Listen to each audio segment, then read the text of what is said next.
माध्यमिक physical science chapter number 2 behaviour of gases के एक-एक करके हम लोग वीडियो सीरीज स्टार्ट कर रहे हैं। फर्स्ट सीरीज में हम लोगों ने ओवरव्यू देखा था जिस पेज को आप देख रहे हैं। सेकंड वीडियो में हम लोगों ने बेसिक प्रॉपर्टीज, थर्ड में boils law, Charles law, combined law तक कंप्लीट कर लिया है। आज के इस वीडियो में हम लोग डिस्कस करने वाले हैं आइडियल गैस इक्वेशन को। तो अगर आप आइडियल गैस इक्वेशन को जानने में इंटरेस्टेड है तो आज के इस वीडियो को देख सकते हैं। आइडियल गैस इक्वेशन कंप्लीट हो जाएगा। तो चलिए हम लोग चलते हैं अपने लैपटॉप स्क्रीन के उस पार्ट में जहां पर ये प्रेजेंटेशन दिया गया है।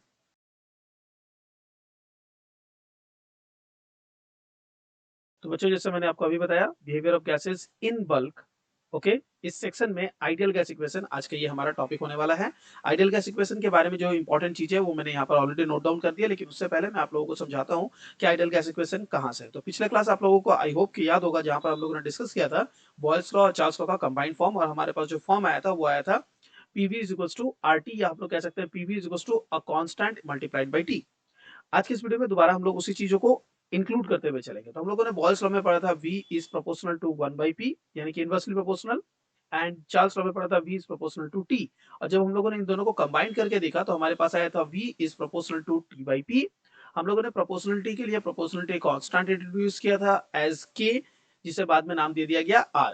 तो हम लोग R into T by P लिख सकते हैं और क्रॉस मल्टीप्लाई करके लिख सकते हैं PV is equals to RT।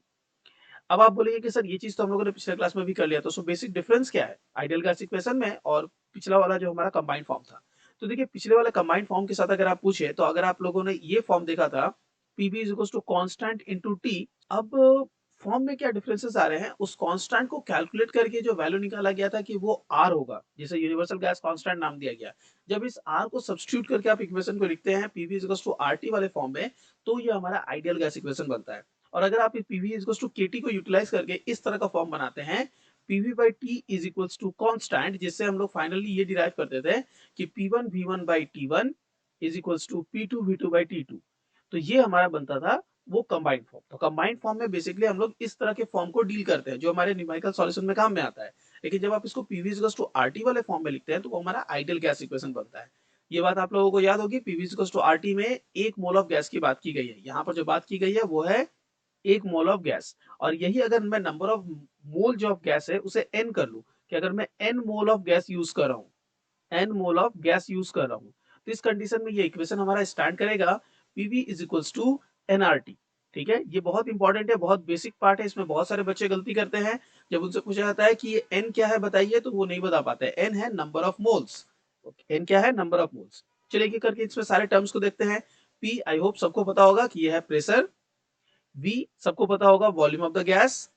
R सबको पता चल चुका है universal gas constant, universal gas constant. T सबको पता है यहाँ पर टेम्परेचर के लिए यूज किया जा रहा है, और N यूज किया जा रहा है नंबर ऑफ मोल्स के लिए। कितने मोल्स ऑफ गैस आप यूज कर रहे हैं उसे नंबर ऑफ मोल्स को यूज करके हम लोग पीवी इक्वल्स टू एनआरटी लिखते हैं। तो ये हमारा आइडियल गैस इक्वेशन है। अब आपको पता है इसे आइडियल गैस इक्वेशन क्यों कहा जा रहा है? क्योंकि ये इक्वेशन फॉलो करने वाले गैसेस को हम लोग आइडियल गैस बुलाते हैं। तो आइडियल गैस कौन सा गैसेस है? A gas that obeys Boyle's law, Charles law and Avogadro's law for all volume of temperature. यहाँ ऑफ नहीं होना चाहिए, एंड होना चाहिए। All volume temperature and pressure and which obeys the equation PV is equals to nRT under all conditions. Okay, जैसा कि आप यहाँ पर देख पा रहे हैं, under all conditions PV is equals to nRT under all conditions of temperature pressure is called ideal gas. Full stop.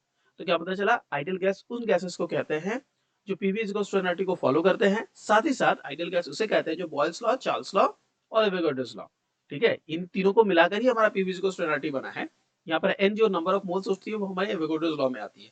हम लोग नेक्स्ट क्लास में एवोगाड्रोस लॉ के बारे में जानने वाले हैं। तो आइडियल गैस इक्वेशन क्या होती है ये समझ आ गया। अब हम लोग डिस्कस करते हैं रियल गैसेस के बारे में। The gas which do not obey PV is equals to NRT are called real gases। किन गैसेस को रियल गैसेस कहते हैं? जो PV is equals to NRT को फॉलो नहीं करती हैं। थोड़ा वियर्ड साउंड कर रहा है कि हमारे पास जितने भी अर्थ पे गैसेस हैं, क्या वो आइडियल गैस है या रियल गैस है? तो याद रखिए हमारे पास अर्थ में जितने भी गैसेस आज तक डिस्कवर्ड है सारे गैसेस रियल गैसेस है। ठीक है, यानी कोई भी पीवी इक्वल्स टू एनआरटी को एग्जैक्टली फॉलो नहीं करती। यानी सेम टाइम पे प्रेशर, वॉल्यूम और टेम्परेचर के इस लॉ को, जहां पर बॉयल्स, चार्ल्स और एवोगाड्रो तीनों लॉ को फॉलो किया जाए, ऐसा कोई भी गैस नहीं है। पॉइंट क्लियर हो चुका है? पीवी इक्वल्स टू एनआरटी को फॉलो करने वाली कोई भी गैसेस नहीं है। आइडियल गैस का एग्जांपल अगर आप पूछे तो बोलिए, आइडियल गैस का एग्जांपल अगर पूछेंगे तो इसमें लिखेगा there is no such gas which is ideal gas. And real gas के एग्जांपल में आप किसी भी अर्थ से गैस को, चाहे हाइड्रोजन को ले लीजिए, नाइट्रोजन को ले लीजिए, किसी भी आप गैस को मेंशन कर देंगे तो चलेगा हमारे पास as a real gas. Clear? यहाँ एक लास्ट पॉइंट बताते हैं, इसे सुनिएगा क्योंकि ये एमसीक्यू और ऑब्जेक्टिव के लिए बहुत इंपॉर्टेंट है। All gases approaches to ideal behaviour, मतलब जो भी हमारे पास रियल गैसेस है ना वो अप्रोच कर सकते हैं, मतलब क्लोज टू बन सकते हैं as an ideal gas as temperature goes further from boiling points, that is at high temperature and low pressure। तो यहाँ टेम्परेचर को अगर आप हाई करेंगे और प्रेशर को अगर आप लो करेंगे, हाई टेम्परेचर और लो प्रेशर करेंगे, तब आपके रियल गैसेस आइडियल गैस बन सकते हैं। क्लियर हो गया? टेम्परेचर को करना होगा हाई और प्रेशर को करना होगा लो, तब पॉसिबल है कि आप अपने रियल गैसेस को आइडियल गैसेस में कन्वर्ट कर पाए। तो आज के इस वीडियो में हम लोगों ने इस आइडियल गैस इक्वेशन को देखा। नेक्स्ट वीडियो में एवोगैड्रो लॉ को जानेंगे। आज का वीडियो इतना दूर, मिलता है अगले वीडियो में। Till then do take care.